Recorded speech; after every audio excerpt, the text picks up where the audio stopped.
Good evening to everyone and welcome to our annual update for the Chair of Trustees, Chair of Finance. We do thank you for coming this evening. The weather looks very nice outside, so I'm sure there's other things that you'd possibly much rather do, like barbecues, etc. So thank you for joining us. My name's Gary Brown. I'm one of the audit directors here at HWB. I'm also the technical lead at HWB. I'm joined by my colleague, so Michaela Johns, who many of you will know, who's our head of Academy teams here at HWB, and also with Matt Cooper as well, who is one of the stalwarts of our Academy team. Is also one of our audit managers, and many of you might have seen him at our Academy forums that we hold regularly throughout the year. So that's the presenters tonight. We will be recording the webinar tonight, so we can make it available in a few days' time. So if you do need to step away from the screen for any reason, we will be recording it. Just to give you an idea of running time as well, so we aim for the webinar to last about an hour and 20, hour and 30. We'll try and stick to that time, but no promises. But appreciate you probably got other things to do a bit later in the evening as well. So hopefully we won't have too many issues. Hopefully everybody can hear. If you do have any questions that you want to ask as you go along, please do pop them in the chat box. We'll do our best to answer them. As I said, we did have a few technical issues a bit earlier, so please do bear with us. Okay, so without further ado, we'll crack on with the webinar. Okay, so just to give you a bit of a flavour for sort of the subjects that we're going to sort of be covering really tonight. So we're going to start with two more technical areas. So the Academy's accounts direction. Matt will be taking us through the changes that came out early in the year, March 23. I'll then cover the Academy's Trust Handbook. So this came out quite recently in July 23. So I'll be taking us through the headline points there. And then we've got a section as well on general update on topical matters as well. So things such as notices to improve, Academy forums, auditors forums, and sort of estates management type subjects. So slightly less technical. As auditors, we do enjoy technical things, so please do bear with us. We'll try not to get too technical. So we'll move on to the first slide, which colleague Matt's going to present on to us on the Academy's accounts direction. Lovely. Thank you very much, Gary. So good evening, everyone. I hope everyone, like Gary said, is managing to enjoy some of this lovely late summer sun. Well deserved. So as a brief introduction, as Gary said, I'm Matt Cooper, one of the associate directors here at HWB, and I work alongside Michaela and Gary, kind of specialising in the Academy school audit sector. So to start things off, I will run through a summary of the updates to the ESFA's Academy's Accounts Direction, or AAD. It was released back on the 26th of April earlier this year. It covers the 2022-23 academic year, and the accounts just ended for the year ended 31st of August 2023. So I'm sure the majority of you are kind of aware what the AAD is, but for those who aren't, it sets out the requirements and provides guidance for trusts preparing their annual accounts. The primary users of the AAD will be those involved in the preparation of the accounts. So this will include your finance staff, but also includes us as external auditors, your trust's accounting officers, and also yourselves as trustees. Pleased to say there haven't been any major changes this year, but I will run through a few new points that have been included, as well as a few areas that the ESFA have suggested could be dealt with a little better too. So first of all, there have been some points added in respect of the financial parts of the accounts. So in order to clarify the treatment and disclosure requirements in some areas. So the first of these is loans, which are required to be split based on when the liabilities fall due. So this mainly relates to Salix loans in the case of academies, or loans from the ESFA as contributions towards capital projects as an example. So the guidance has been updated to specify that the balance of loans at the year end need to be split between creditors due within 1 year and then more than 1 year, kind of as at that balance sheet date. So this is something that we've always applied, and I must admit I'm a little bit just surprised that this has needed to be clarified, because it is quite standard practice when preparing accounts, but it has been included nonetheless. The second addition relating to the financial statements is some further emphasis regarding the need to disclose any material sources of income separately in the notes to the accounts. So further disclosure, but then any non-material sources of income can be grouped together. Again, something that we do as standard when preparing the financial statements, and it's always helped when Academies split out the different income sources on the trial balance, which a large majority of your trusts do very well. The only other change surrounding the financial statements is guidance, in that teaching assistant salaries and costs should be assigned as support costs in the expenditure notes. So the overriding rule there is that any staff with no day-to-day teaching responsibilities should be included in administrative and support costs. So this point may result in some reclassification of expenditure in the 2023 accounts, both in the current year and potentially prior year column as well, just to comply with this guidance, but it won't have any major impact and it purely is presentational. The one benefit of that, it will make the classification more consistent and will make benchmarking more beneficial too. So aside from changes that directly impact on the financial statements, the AAD also includes some updates on other related matters. So clarification has been added in the introduction of the new AAD, setting up the level of expectation regarding your understanding as trustees of the updated document. So the following paragraph has been added. I'll just quickly read that. So it says, it is not expected that trustees have a detailed understanding of the AAD's technical accounting requirements, and where required, they should seek support from their CFO. Nevertheless, trustees will find the direction helpful in ensuring they fulfill their financial reporting responsibilities. So from this, it's important that you're able to lean on your finance team when needed if additional clarity is required. Also, guidance has been added as to the expectation of Academies to have interim arrangements planned in the event of the departure or long-term absence of key signatories. So that includes the accounting officer. So where signatories are absent for whatever reason, there are 3 points clarified. So the board should decide what interim arrangements are required. The trust is expected to have an accounting officer in place at all times. And if the accounting officer leaves before the signing of the accounts, there should be sufficient briefing and/or information available to enable the new accounting officer to understand the key issues in the previous year, so they're not blindly signing them. Therefore, if your trusts do not already have contingency plans in place, then this is something that should be considered and documented. There's also a section in the AAD which sets out some areas where Academies are not always as compliant as could be when preparing the financial statements. A couple of examples cited. So firstly, in the trustees report, the ESFA have commented that wording is often just copied and pasted from the previous year or from the model accounts known as Copetown, therefore sometimes found to be out of date or completely just irrelevant. And there were also instances noted where the trustees report wording didn't even tie back to the financial information, kind of like the numbers within the body of the accounts. Again, things that we check when preparing the accounts, but clearly, as the ESFA raised it, it's not always the case throughout the sector. The ESFA have also set out a few other areas where compliance with the disclosure requirements could be improved. And again, just to run through a few of these briefly. So they've emphasised the need to include details of any subsidiaries when setting out the organisational structure in the trustees report. In the governance statement, ensuring that there is adequate information to set out the governance framework of the Audit and Risk Committee, rather than just listing its members. Describing the processes in place to manage any conflicts of interests that have been identified, rather than just having the related parties noted on declaration of interest forms. So again, really there it's just taking an extra step. They also mentioned the need to include a note as to why an academy chooses a particular option for delivering internal scrutiny as part of describing why it has resulted in useful outcomes for the trust. And then finally, on the areas where compliance could be improved, it's on the trustee's remuneration note, and that's to include the name of the staff member who is also a trustee.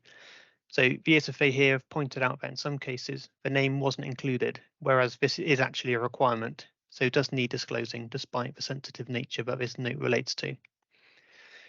The final change I'd like to mention on this year's AAD is surrounding school buildings safety risk, and in particular the content needed within the trustees report on this area. So there's new guidance to say that the principal risks and uncertainties section in the trustees report should include a note relating to the school buildings and what steps the trustees are taking to ensure that they are well maintained and safe. This, I'm sure, will become even more prevalent following the well-publicised issue relating to the concrete within schools recently, which Michaela will cover more on later. Also, the overall value for money statement should include notes to explain that this considers spend on estates to ensure that it encompasses safety and maintenance of premises. And then last point included is clarification that the statement on regularity, propriety and compliance includes estate safety and management too. So that this entire section really is just kind of trying to get a bit more focus on the land and buildings within the trustees report and the disclosures within the accounts really.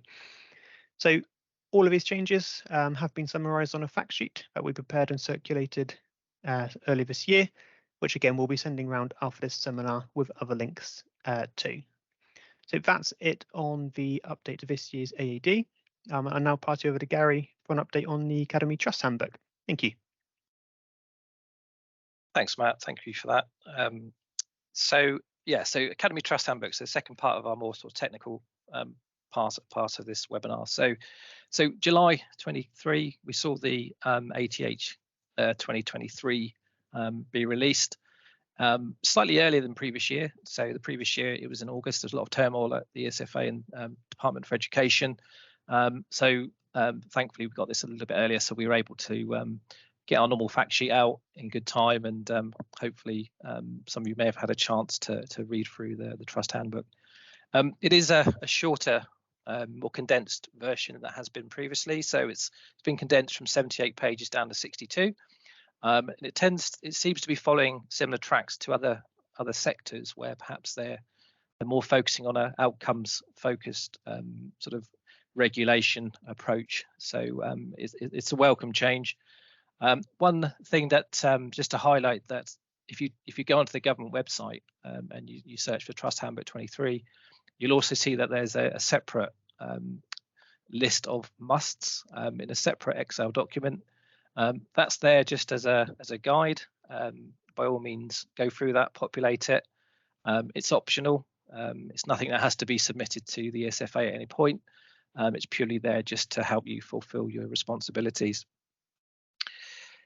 So the main there's a few more changes than we had in 2022. 2022 was quite sparse, but in roles and responsibilities, we saw a few areas slightly be changed or emphasised in roles and responsibilities. So they expanded on the section to do with estates management. I won't go too much into this one. Michaela is going to be covering the headline points on that a bit later in this webinar. They also emphasised the need for a board of trustees to have sound financial knowledge, members of that board as well. So if it might be something you want to review your own board just to check that you've got that necessary financial knowledge on your board. The final main point in this section really was they were clear that they wanted to distinguish that the accounting officer and the CFO should not be the same person. This is with the view that it helps to reduce any conflicts of interest, and also just helps with general governance matters as well, if there's any checks that need to be made. On the financial requirements, the first one to sort of note is that they extended the time frame for the budget forecast return from July to August. We understand from discussions we've had with the ESFA and just from correspondence we've seen, the intention was not that staff would need therefore to delay their holidays to late in August, but just to give Trust a bit more time just to make sure that they got those budget returns in and as accurate as possible. Another key change here is they've given more discretion really in terms of sharing the management accounts with the rest of the trustees board. It's still a must that they have to be shared with the chair of trustees. My reading really is that it hasn't changed a lot. I think it's just part of the simplification of the ATH. I very much read it as if they still expect them to be shared on a regular basis, because they expect you to discharge your duties in terms of monitoring and financial due diligence over the trust. So I don't see it as being too different. I think probably the change has come about because they expect that for the most part management accounts are shared on portals, and therefore when they're made available to the chair of trustees, they potentially are made available to the rest of the trustees as well. So my view, probably not a lot's going to change there. So just be wary of that one. And probably an area where perhaps we might see a bit more in the future, just some clarification around electric vehicles, electric cars, where they're part of a salary sacrifice scheme. So where an employee might have a contract for an electric car and a salary sacrifice scheme, provided if they were to renege on that contract, that no obligation will fall back on the trust, then no approval is needed from the ESFA in respect of that salary sacrifice. If it does, then approval is needed, and approval is always needed if there's a notice to improve in place anyway. Under delegated authorities, this is probably where we saw the most possibly interesting change. So there's been a lot of consultation around related parties, and the consultation feedback was probably that the related party reporting or the approval process was burdensome, probably too bureaucratic as well. So they seem to have taken that on board. The first thing, they've raised the pre-approval limit from 20,000 to 40,000. There was also some absent paragraphs in the trust handbook which removed the previous wording, which was looking at whether or not you needed to get approval if the supplier transactions in the year exceeded 20,000, or if it was on an individual contract by contract basis. That wording's now been removed. However, we did query that with the ESFA, and they confirmed that that is their intention, that it's now done on an individual contract basis. You also do need to still make sure that you get pre-approval for any contracts which are renewing as well, so don't forget that. They also brought in an exemption as well, where the related party transaction is with any colleges, university, schools, which are sponsors to the Academy Trust, and state-funded schools and colleges, including other academies. Now, they still need to be reported, but not pre-approval. So there's a deemed expectation that they are at cost when they get reported. So, like I say, it's gone up to 40,000, and it is on a contract or / individual basis rather than a supplier basis in each year. Regulator and intervention. So the main change that we saw here, or the main addition, was they've clarified perhaps some circumstances when they will issue a notice to improve. So perhaps an actual deficit, perhaps where the trust is projecting a deficit budget. Remember, it is a requirement to report if you are going to be setting a deficit budget, to report that to the ESFA. Perhaps the trust is facing significant cash flow problems. That again could lead to a notice to improve. Hopefully, it would have to be quite significant for that to come about. A real risk of insolvency, irregular use of public funds, poor internal scrutiny. One thing which has come about from our discussions with the ESFA is that is an ongoing issue, both in terms of the internal scrutiny not following the risk register for the trust, and being proportionate for the risks that are identified. And it's just sound internal audit is very key for making sure that the governance of the trust is properly maintained. And the final one is breaches of related party transactions. So specifically in respect of pre-approval. So maybe that might be something which is less with the increased threshold. So that's it really on the Academy Trust Handbook. If you've got any questions, please do feel free to ask. We have done a fact sheet on the Academy Trust Handbook outlining those key areas. The ESFA also do some Power Hour webinars, which look at things like the ATH, which look at related party transactions. So if there's a specific question you might have on related parties, then that might be a place to go, or pop your question in the question box. So those are the two more technical areas. So we're going to move on to general updates. So we've got the headings there. So we're going to look at the letters to accounting officers from the chief executive of the ESFA. So I will be covering that. Matt will then look at the timetable, key dates that you just need to be wary of. Michaela will then look at any notices to improve. There's been some, not overly many, but there's some key ones just to look at. I'll then cover the ESFA forum. So this is where we as auditors get together the ESFA and just have a discussion around any relevant topics. Matt will then cover increasing costs, increasing interest, so probably a very topical subject at the moment. Michaela will then go on to safeguarding and behavioural issues, and as I mentioned earlier, Michaela will also cover any matters on estates management. So looking at the letter to accounting officers, so we had one in July 23. So this is the first one that we've had for 2 years since Eileen Milner stepped down, I think, in 2021. So there wasn't a great deal of detail in the letter, but nonetheless, I think it sort of sets the pathway of where they're trying to go with certain matters.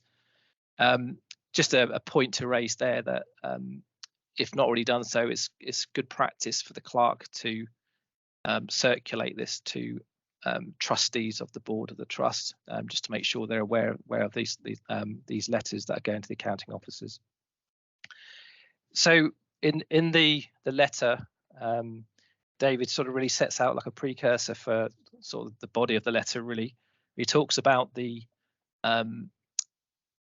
percentage that reports are coming through to them from auditors in respect of regularity, and generally that 92% of reports that are coming through don't have regularity issues.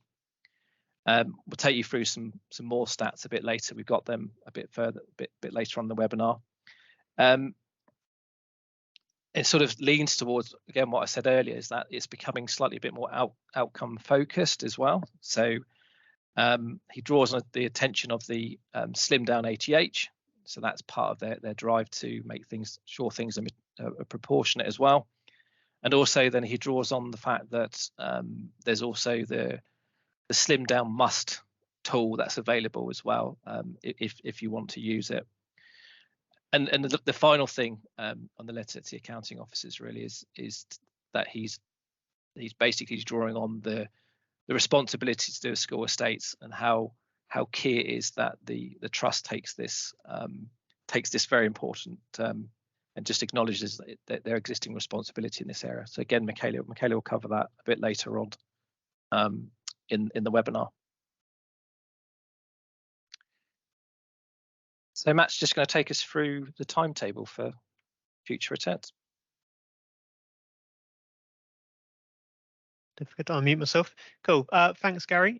So we've added this slide again this year. Obviously quite a simple slide, but really just to clarify certain deadlines, which will be approaching as we work through the end of this year and head into 2024.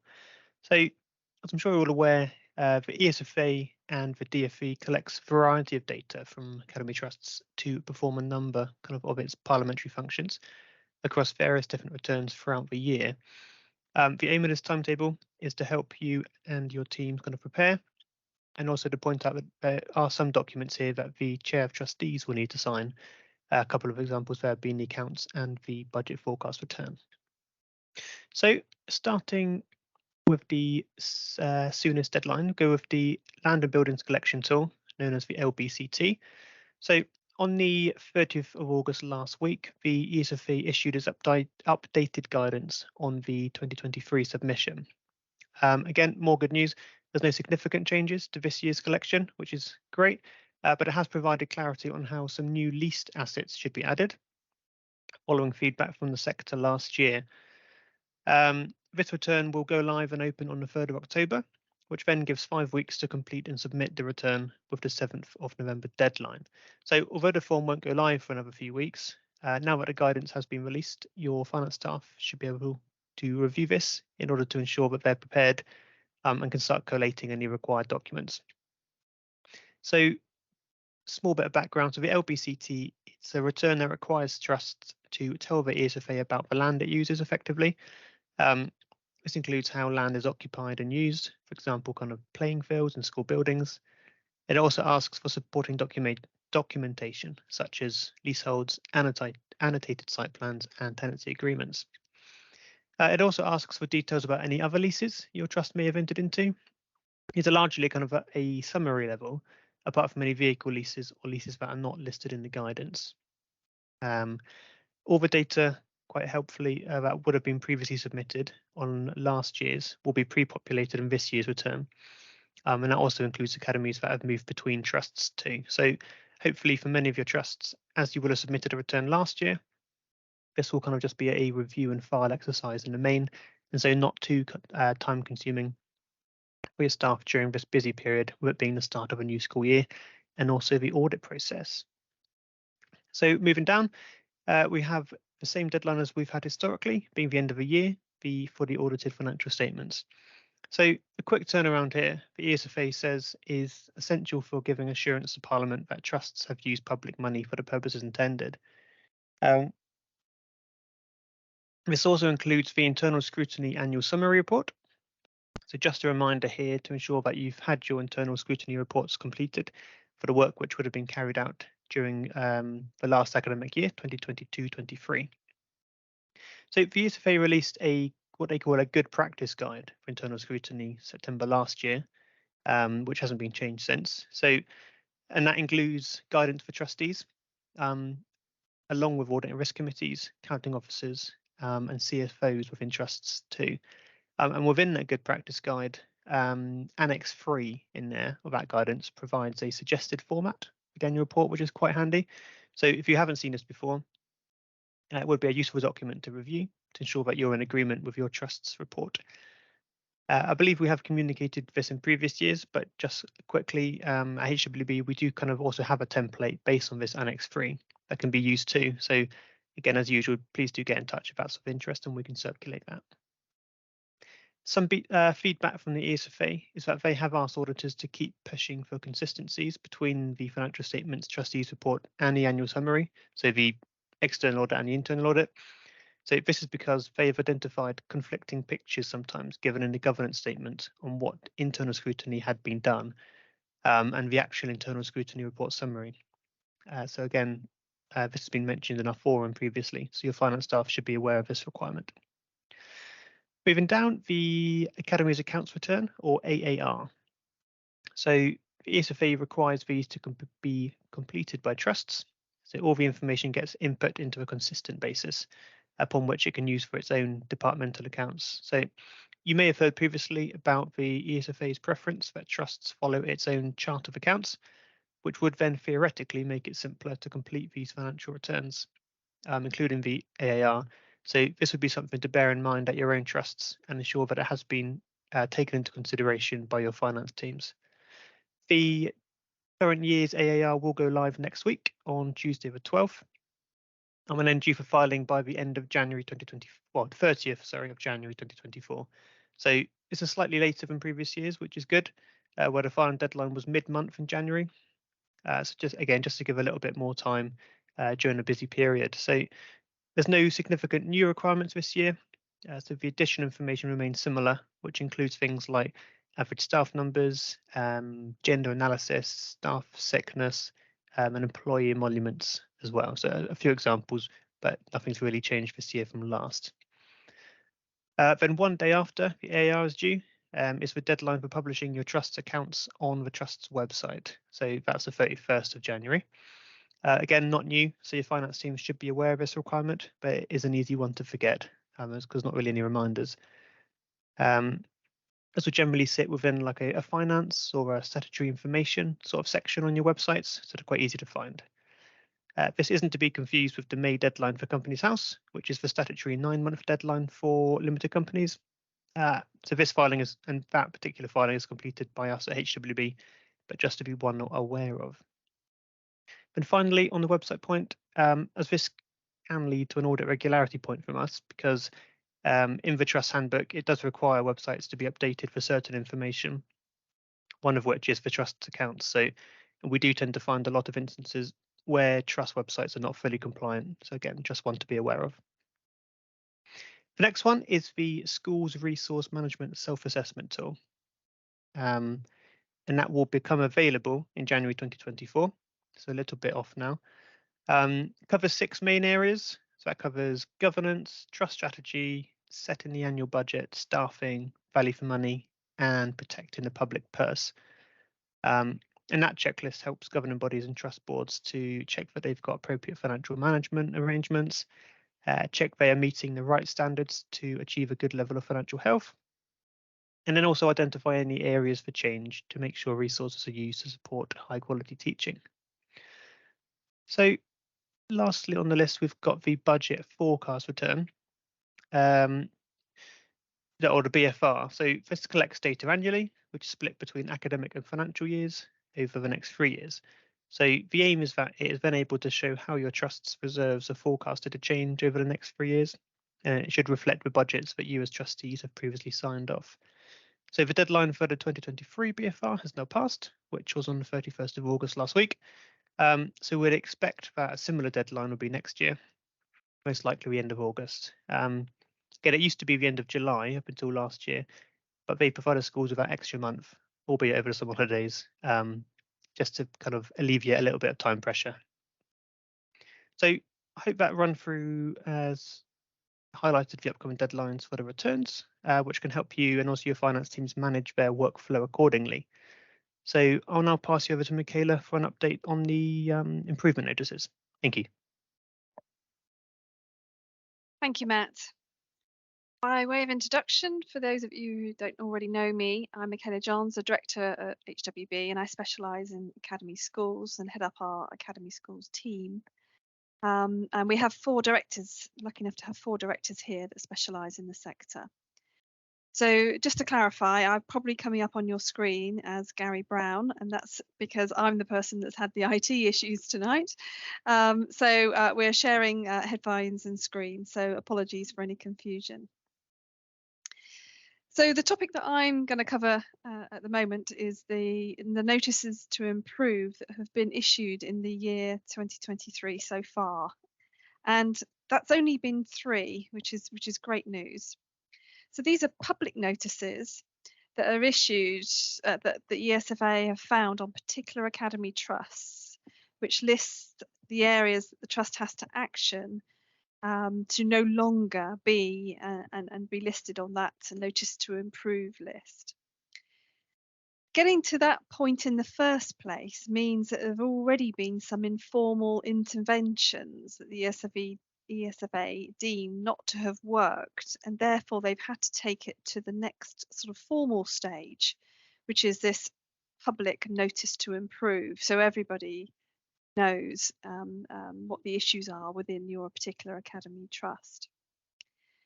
So refreshing news that it is only 3 that's been issued since January. This implies to me that the sector is now becoming more compliant, and it's probably, as you know, more mature, and that academy trusts that were not run very well earlier on have now been uncovered and new homes found for them within MATs, or indeed are now under some sort of new management. So what we now see in these reports are mainly caused by changes in management or trustees and things slipping when those changes happen. So the first case that I've listed there in the black typeface, this one had too many points to be listed on the slide, to be honest. 26 points. It's an academy called St Aidan's Church of England Academy, not in our area at all. But needless to say, there were quite a few financial management processes and procedures which were totally inadequate in that academy trust. The second notice to improve, which I've put up in red, there were just 2 points on that academy trust. Failure to comply with conditions of support received and not preparing and submitting their accounts. This one was an academy trust called Queen's Mill. These conditions that will often, when people haven't submitted their accounts, often mean there could be a qualification in their year-end accounts, and therefore that's why they've not been submitted on time, as discussions are ongoing between the board and the auditor about the wording of a qualification. And I think that may well be the case in this Academy Trust's set of accounts.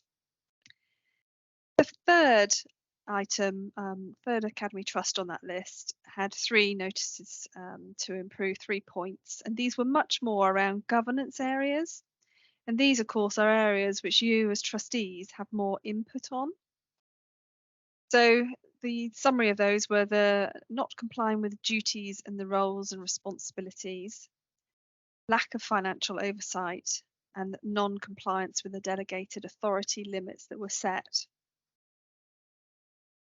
So in all these notices, there is a section where actions that the ESFA want to see are set and timescales are set.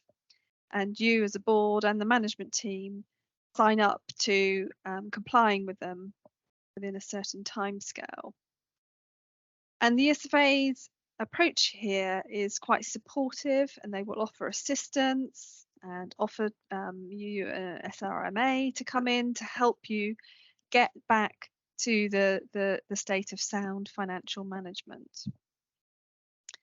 So my advice to you on this is really to register for these notices to improve, and these come up on the .gov website. Read through them, see if anything raised within them could happen in your academy trust, and maybe even make an agenda point on one of your meeting points if it's relevant to you. And therefore you won't be caught out like any of these other academy trusts have been. Okay, I will now hand back to Gary.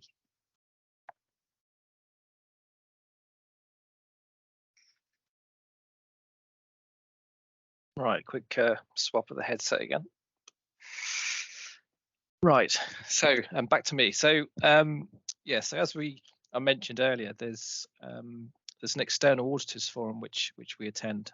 So that's a forum with the ESFA. It's a chance for us to just chew over any sort of relevant topics. What I would say is if there's any topics that you want us to raise specifically, then please do drop us a line. I'm more than happy to send them to the ESFA and say we want to talk about them, and hopefully they'll respond.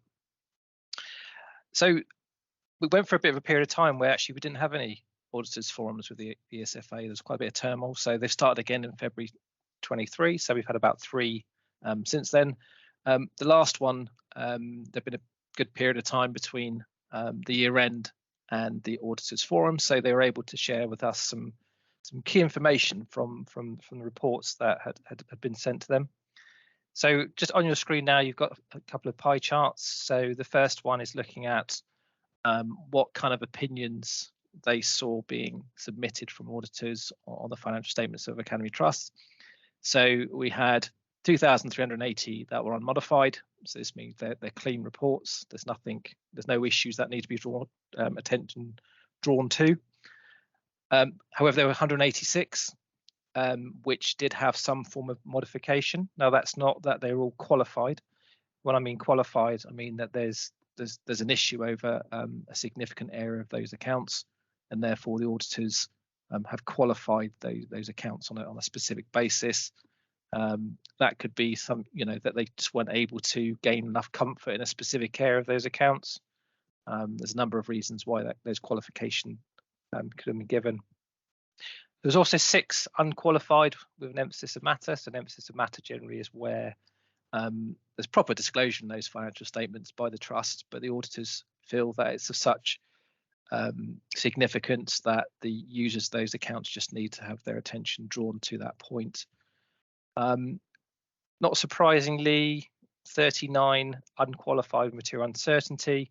This generally, these tend to be given where perhaps the auditors, there's uncertainty over a specific area of those accounts, and it tends to be around going concern is the main one, but it can be where there might be some form of litigation or some kind of claim that they just cannot get enough comfort on or enough certainty on. So they just they leave it as unqualified, but they just have a material uncertainty modification in those accounts. Again, not a qualified report, but just a slightly modified version. And the last one is, yes, they're unqualified, but they weren't drawn up on a going concern basis, most likely because the trust was going to liquidation. So a good number there, which are unmodified. The second one on regularity. So this is where we have to report on regularity. So similar sort of numbers really. So 2357 with no exceptions on regularity, 209 with exceptions. I've just pulled together the 3 highest exception reasons. We spoke about RPTs earlier, so that was the number 1, not getting pre-approval for RPTs. That might fall going forward possibly if the threshold has been raised. The second one was to do internal financial reporting issues, i.e. management accounts are prepared or they're not shared on a monthly basis with the chair of trustees, or there's significant deficiencies in those management accounts which have led to a regularity exception. And the third one still is alcohol. So yeah, alcohol being purchased by the trust. One that's not there is internal scrutiny. So it is fairly high up the list. So it's just one to keep an eye out for, because there are generally quite a few exceptions of internal scrutiny regularity where it hasn't been carried out enough in the year, or it's not fit for purpose. One thing they did raise on internal scrutiny was they are still seeing reports coming through on the internal scrutiny annual summary, which they don't feel is fit for purpose. In some cases, that report is as short as half a page long. So it's just something which they are emphasising they want to see a bit more clarity on going forward. And then also, one thing we are required to do is to submit our audit findings reports with any sort of management letter points. So any recommendations that we feel the trust need to be made aware of. Something to gauge your own management letters against. So average number of recommendations per trust was 3.9. Of those, 7.5% were deemed to be high risk. So fundamental type recommendations where the auditors felt actually this needed to be addressed pretty quickly, but didn't actually lead to a regularity exception. And then 22.8% of trusts had 0 recommendations. So either the auditors have missed things, or actually they're very well run trusts. So we'll go with the latter. So the purpose of the auditors forum really is to chew over any sort of any key areas that the auditors are concerned about or the SFA bring to the table. So the first one really there was back in the March auditors forum, or the February auditors forum, I think, whereby they were really just flagging that the AAD was coming out, but what they wanted to emphasise really was that the Department for Education, the Risk Monitoring Division of the Department for Education, had highlighted a few key instances which have led them to really focus on this. They weren't willing to share what those instances were, but that's really led to where we are today. And they really wanted to use the AAD really as the mechanism for getting this message across. The LGPS update, we've had numerous discussions with the ESFA around the LGPS, primarily really around how to audit it, because it's not an easy, it's quite a large number in the Academy Trust accounts. It's not easy to get information, other than the actuaries report, it's not easy to get to information about assets that are part of the local government pension schemes. So it's been a real problem. But just of late, one topic which did come up on the LGPS is many of you have been getting probably requests or asking whether you want additional pension scheme reports from the actuaries, including sort of asset ceiling calculations on top of your already received report. So we just brought this to the attention of the ESFA. We said we didn't feel like perhaps it was appropriate at this moment because, rising costs, it's another cost that the trust needs to find. So it's something which they've taken on board. It's obviously not controlled by them, but they have spoken to various bodies about it. We're waiting for them to come back. I'm not sure it's really going to achieve much at this stage, but it's just something we flagged to them. And the final one, the finance and operating leases. So this is quite a topical subject. So back in May, the ESFA released an update to the sector just in this area. I think there's concern perhaps that operating leases, finance leases are being treated as operating leases in accounts. And then when the auditors have coming along, they said, no, that's not a finance lease. So it's something which ESFA are concerned about. Hence the update to the sector they did back in May. I know it's an area that they're looking to update the good practice or good management guide for leases. I don't think it's been done yet. I think the last one was back in September 22. So it's something they're going to do. Like I say, it does lead to some rather awkward discussions with trustees when the auditors come along and say, actually, that's not an operating lease, that's a finance lease. I think the concern really was that there's more and more which is being more expenditure that the trusts need to go through. So a lot of environmentally friendly type expenditure. So energy efficient light bulbs, or lighting, anything really, which you might need to find. And a lot of these are being badged up as operating leases.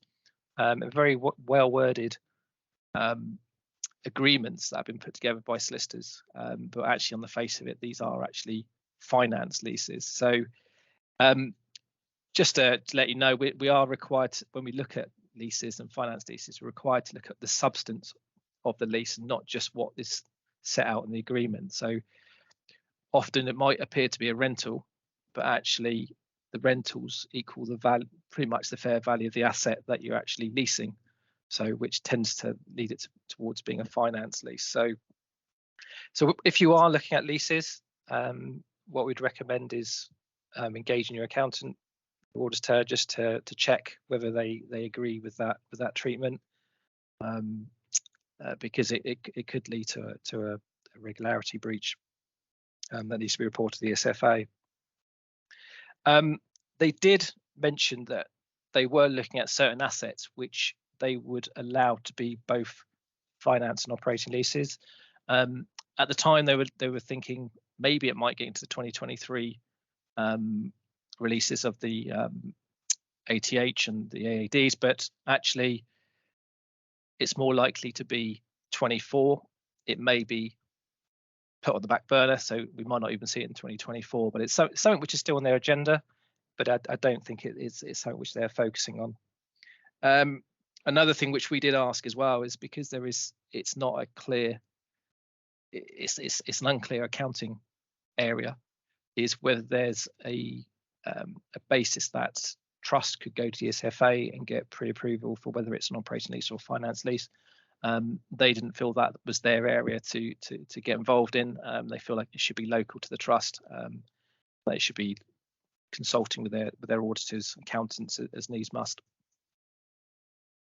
So just something to be mindful of, I think, is just if you are looking at leases, including any leases that embedded leases that are in other agreements, please just be careful.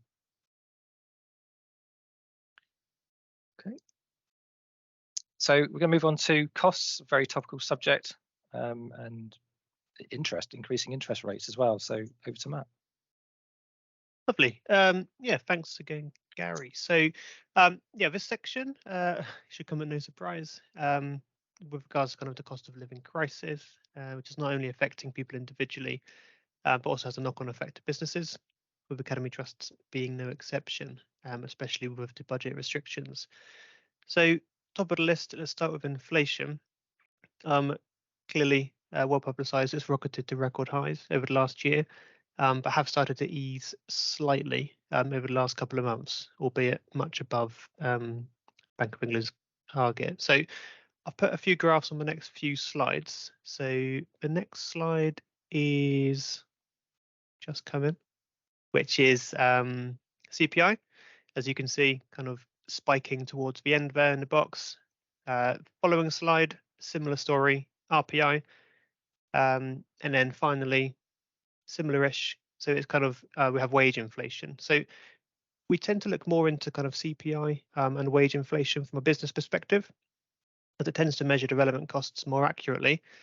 As you could see on those high peaks on both CPI and RPI inflation rates in late 2022 into 2023. Like I said earlier, so yeah, well above the Bank of England's target of 2%. So CPI has been falling in recent months, but still at 6.8% from latest figures in July. On that last graph there, like I said, there's a kind of a slight increase in the curvature on that graph relating to average weekly pay, indicating a sharp increase in wages as employers have been faced with the dilemma of how to retain staff. One kind of simple way being to pay rises, basically. So inflation is projected to fall during the end of 2023 and into 2024. And current Treasury projections for CPI are 7%, 3%, and 2% for 24, 25, and 26, respectively. So finally, some good budgeting news there, as we hope to get back to some kind of state of normality. So next point, we have wages. So in terms of wages, firstly, kind of looking at teaching pay, we're expecting that teachers will receive that one-off payment of £1,000 for the current academic year, which will be fully funded. For next year, teachers and leaders have been offered an average pay rise of 4.5%, and for starting salary for new teachers, rise to 30,000. So while there may be some additional funding for these increases, the DfE consider that an average pay rise of 4% is now affordable for schools, because energy costs, which I'll touch on shortly, are forecast to fall at a faster rate than previously expected. Obviously, I'll let you and your finance teams be the judge of whether or not that is a fair assessment. In terms of support staff, so the pay offer of a £1,925 increase to all pay scales was accepted by the unions. This increase equates to about a 4% for the highest band and a 10.5% for the lowest band. Looking further ahead, isn't any clear guidance which we're aware of relating to teaching and non-teaching pay, but the ASCL, so the Association of School and College Leaders, have suggested using inflationary increases for future years for the time being. So considering employers' pensions, the teacher's pension contribution is expected to remain at 23.68%, so no change there. And then the LGPS contributions clearly will vary by local authority. So the valuation for the Hampshire Pension Fund was published recently, and improved investment returns led to a reduction of 1% in employer contributions, which have been set at 17.9% of pensionable pay for the next 3 years. Moving on to non-staff costs, utilities are of course a significant expense. Increases in energy costs will vary according to individual contract terms, clearly. So it could be worthwhile your finance teams, which I'm sure they already have, basically checking with your providers. So locally, we've heard that Wiltshire schools have been advised to budget for increases of 50% for oil and 11% for electricity. Comes as no surprise that energy costs have skyrocketed in recent years as countries began to recover from the pandemic, then the outset of the war, amongst copious other factors. Increases of 300 to even 400%, if not more, have been recorded across different utilities, including electric and gas, which would have been unthinkable clearly a few years ago. The government's energy bills discount scheme, which I'll touch on shortly, will continue, but at a reduced rate, which is subject to a wholesale price threshold. So we suggest you ensure your finance team have checked whether your trust will remain in scope. One point quickly on water costs. We're also aware of schools which have saved money by conducting water audits. So this would identify overcharges, so potentially something that may be worth consideration. And then finally on utilities, a recent DfE bulletin mentioned that lease providers are approaching academies to offer reduced energy costs through LED lighting, and also solar panels and other kind of sustainable initiatives, as these can offer significant benefits and savings. However, the bulletin did highlight that trusts need to review and decide whether the schemes are categorised as being finance leases, which Gary mentioned earlier with regards to the ESFA pre-approval. So it's just something to watch out there. So as I touched on, the Energy Bill Relief Scheme covered last winter from October 22 through to March 23, and that's now been replaced by the Energy Bills Discount Scheme from April 23 through to the end of March 24. So that one runs for a full 12 months. The part which could be relevant to your trusts is called the baseline discount. This is applied automatically and provides some support with your energy bills as long as certain criteria are met. For example, being on a fixed price contract commencing on or after December 21, or being on flexible purchase contracts. So again, kind of if eligible, then your finance teams will see this discount being applied to your trust utility bills. So it might not be a game changer, but every little helps, of course. The school supplementary grant, the SSG, is additional funding allocated to mainstream schools and academies in the 2022 to 23 financial year to provide support for certain costs. Academies have the flexibility to prioritise their spending of the SSG to best support the needs for their pupils and staff and address cost pressures, including those associated with the health and social care levy. So for the 24 financial year, the SSG will then be rolled into the national funding formula. So again, this grant, not life-changing, but should help alleviate some of the budget restraints slightly. One option, if your trust does have brought forward reserves, is to utilise some of these to try and absorb some of the pain of these increased prices if it turns out that your trust will make in-year deficits. Of course, it's not a long-term solution, as your reserves require in-year surpluses in order to build up to a suitable level, but could be applied in the short term, especially as these abnormal costs and inflationary pressures are expected to get back to some sense of normality in hopefully the not too far distant future. And then on to kind of interest increases. So starting here, since 2009, up until last year, interest rates have been historically low. However, the base rate increased to 5.25% last month on the 3rd of August, its highest level in 15 years, up from just about 1% this time last year. I gave a similar update at our recent Academy Forum in June, when the rate was still 4.5%. And at that point in time, they were predicting rates to increase to about 5% by the end of 2023. So clearly that came around quicker than anticipated, only within about 8 weeks. So the market's now expecting rates to potentially rise to about 5.8% by March 24, before slowly falling over the following 5 years to around 3.5%. So of course, as we saw just a few months back, predictions do change. So it's always best to keep in mind, but take with a pinch of salt. The reason I mention interest rates is the fact that if your trust does have spare cash, and kind of by spare, kind of mean cash which is not needed for like the day-to-day operation, for example, to meet the monthly payroll bills and supply payments, then some of this could be invested to obtain a higher return. Again, I covered investment policies at our last Academy Forum too, so your finance staff should be aware now, if not already, on this potential area to generate some much needed extra income. So one other area which can be used by trusts is the use of investment platforms, which have various benefits compared to this being another task for your finance teams. So this is where the trust would have kind of one account with one of these platforms, and then within this one account, various different investments can be made. So firstly, what this means is there's kind of one sign-up process, which would reduce the admin burden for your finance team.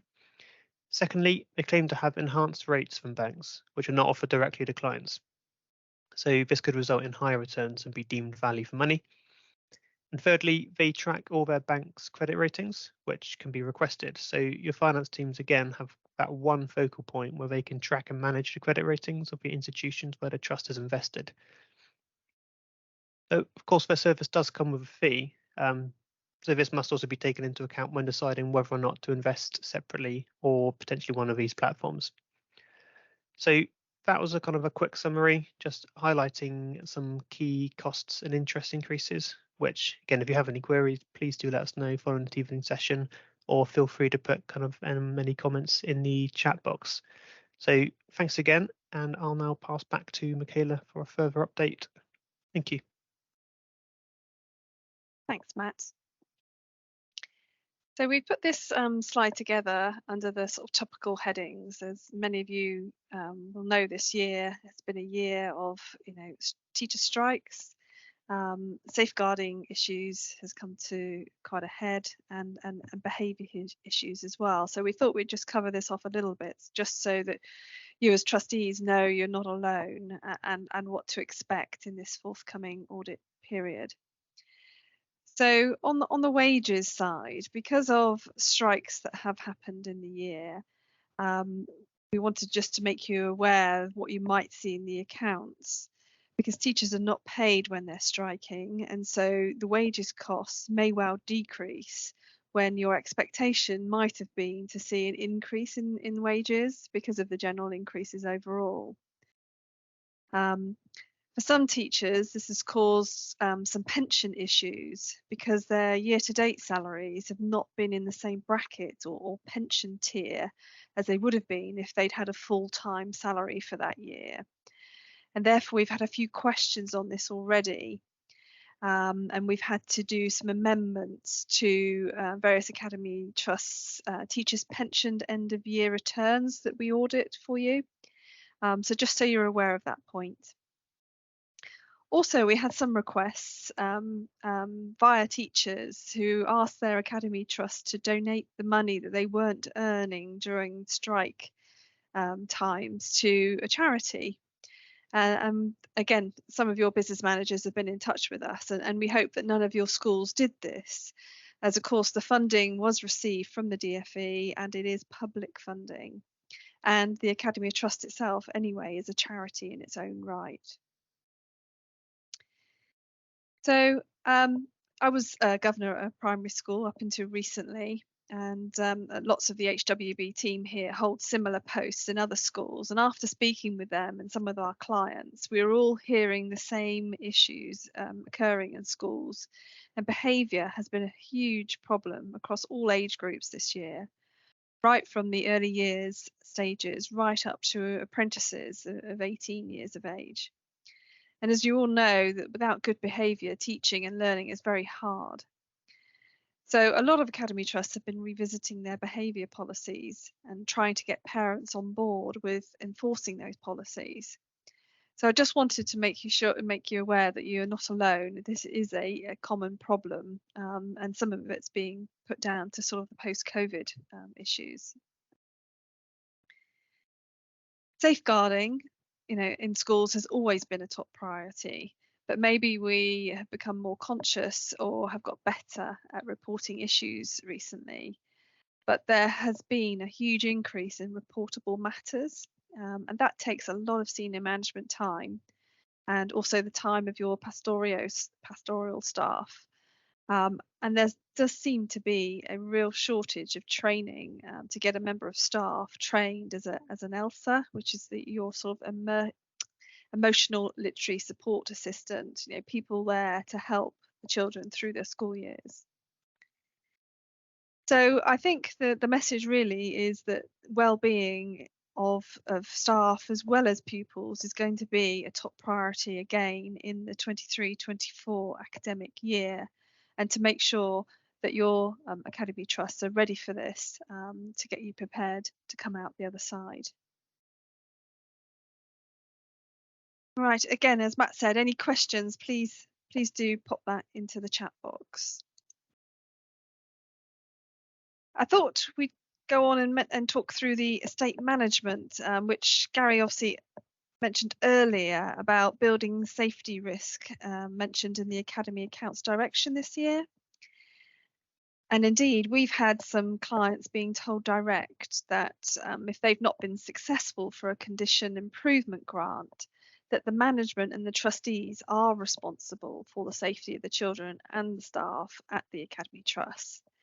And so this has led to some of the schools closing off areas or a block so that they have adequately managed that risk that certain aging buildings are presenting. Until they can fund that repair to a correct standard to be able to open up that area for education again. So what I did on this slide here was just to pop up some of the headlines that the press, you've probably seen in the press, and obviously a lot of this gets blown out of proportion. And recently, before the beginning of this term, we've had quite a press song and dance around the concrete, the rack concrete issues. Which have been known about for many, many years by Academy trusts that have had building surveys, and this has been shown up on there and has been managed and is being constantly managed to make sure that there isn't any deterioration of this. But of course, as with the press, headlines are put out there to scare everyone. So what can you do about it in your Academy Trust? Well, first of all, there has been this list issued this week, this reinforced autoclave accelerated concrete list of schools where the DFE think there is this concrete. So firstly, I suppose check your school is or isn't on that list, depending on what you know about your buildings.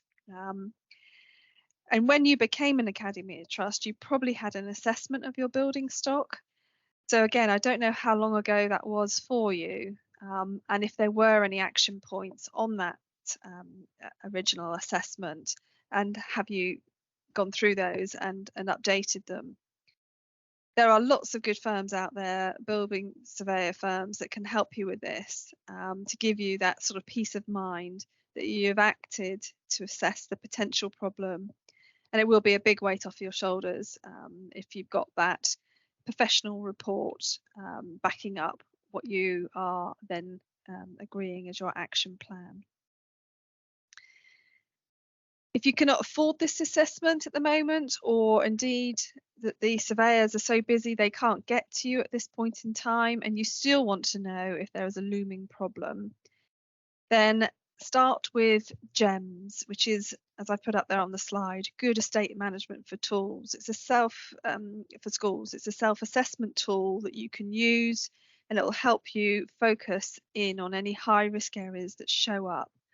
And then at least you've undertaken some action to try and focus in on the risks that there might be for you. We are aware of an organisation called Edison's, who again are a surveying firm, and there are many other firms out there who can help you devise a plan for the future proofing of your Academy Trust, to not only deal with any latent and historic issues, but also to future proof the building and make them as energy efficient as possible, which will help with your budgeting. And then also leading on to the whole green agenda, decarbonisation, etc. So I might also go as far as to suggest that you might want this review to be one of your internal scrutiny reviews in the next 12 months, as you may see that to be a good use of your funds as a board. But that very much depends on the age of your school and what your assessment is. So I hope there's a few topics there that are giving you things to think about, and I'll just now hand back over. So if there have been any kind of questions in the chat box, we'll make sure we come back to you on those following in the next few days. And then just quickly on the newswire, I'm sure we've got kind of all our clients signed up to that, so that kind of comes through periodically. So thank you very much for listening, and we hope you have a good start to the academic year. Thank you.